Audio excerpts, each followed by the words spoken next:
As a teenager especially, there was a small group of us who were really into the fantasy books. In a way, it was a way for us to belong to another group because we were kind of misfits a little bit because we were back in the 70s, I suppose. Reading wasn't as popular.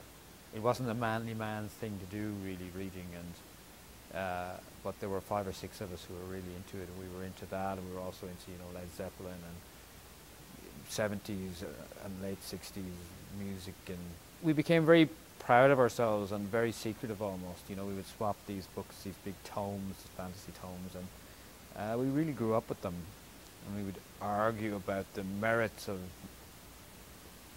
Aragorn versus some other guy in some other book and who would win. So, I mean, it was like a precursor of Dungeons and Dragons in a way. We never got into that, because I'm sure we would have sneered, us purists would have sneered, "Oh, you're bringing it into the real world, you fools." My idea there that was basically that magic can be explained scientifically. It's just like any of the other mysteries that humans have explained away over the centuries. Why does the sun go across the sky? Is thunder a message from the god? Is it the chariot of the gods? Magic is another thing that we can explain away, and some of the fairies bemoan that fact, and they say science is taking the magic out of everything,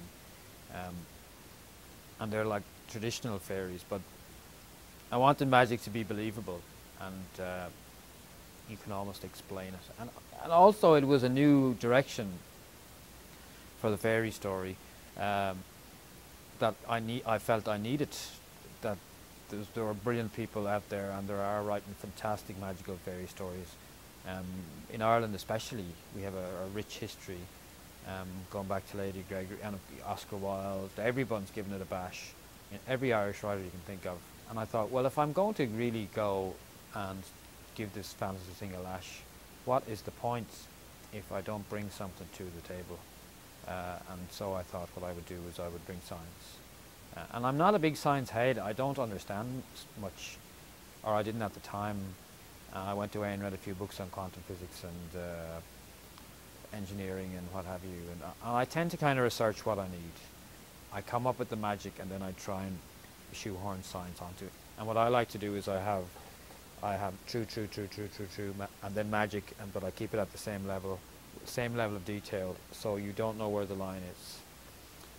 So I could be talking about a nuclear submarine that hasn't been disposed of properly, and the nuclear materials are lying there, and then I go into magic at the same level. There's no sudden hysteria of magic. It's science of magic.